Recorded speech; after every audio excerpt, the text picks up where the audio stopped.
You know what nobody talks about? How a relationship can end long before anyone leaves. How one person stops trying and the other keeps loving enough for two. I noticed it in the little things first. The way I stopped being the first person you'd call. The way my story started ending in silence, like my voice had become background noise in your life. I kept setting 2 plates on the table, still asking how your day went, still remembering the details. You stopped remembering about me.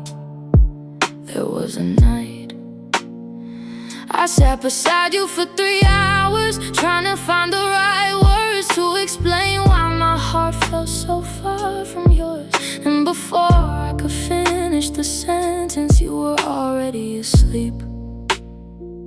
So I carried the conversations, the apologies, the effort, the hope, and every day the weight got heavier. I kept loving alone, holding up a house that needed 2 hearts, keeping promises you stopped protecting, believing for both of us when you stopped believing it all. I kept loving alone, calling it distance, just a rough season, calling my loneliness being understanding, calling emotional neglect something we could eventually fix. But love was never supposed to feel like one woman pulling an entire future behind her.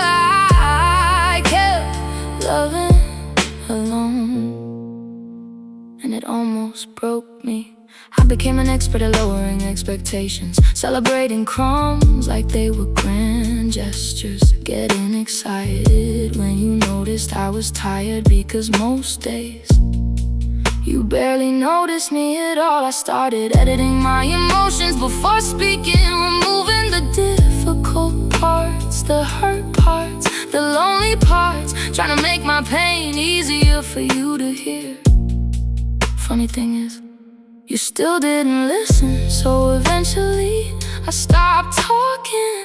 Not because I had healed, but because disappointment was exhausting. And every time I almost let go, you give me a glimpse of who you used to be. A soft kiss, a thoughtful text, one good day, and I'd convince myself we still had something worth saving.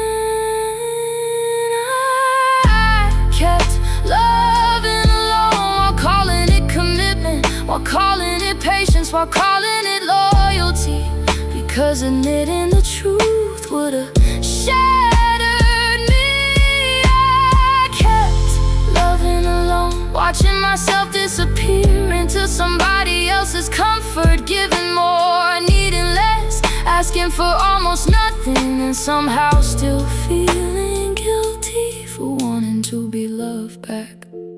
The hardest truth wasn't that you changed, it was realizing you got comfortable with me carrying everything. You knew I'd stay, you knew I'd forgive, you knew I'd keep trying, even when my heart was running on empty. And maybe that's what hurt most, not that I wasn't enough, but that you watched me drown and accepted the help without ever reaching for me. I kept loving alone until loving you started costing me myself, until exhaustion became my normal, until sadness started living in my body like it had signed a lease there. I kept loving alone through unanswered needs, through empty promises, through nights spent crying quietly beside the person who was supposed to be home. But I know now, love cannot survive when only one heart is fighting for it. And maybe leaving wasn't giving up, maybe leaving was finally refusing to do all the loving by myself. I kept loving alone until I chose not to anymore. The relationship didn't end. When I left, it ended. When I became the only one still trying to keep it alive.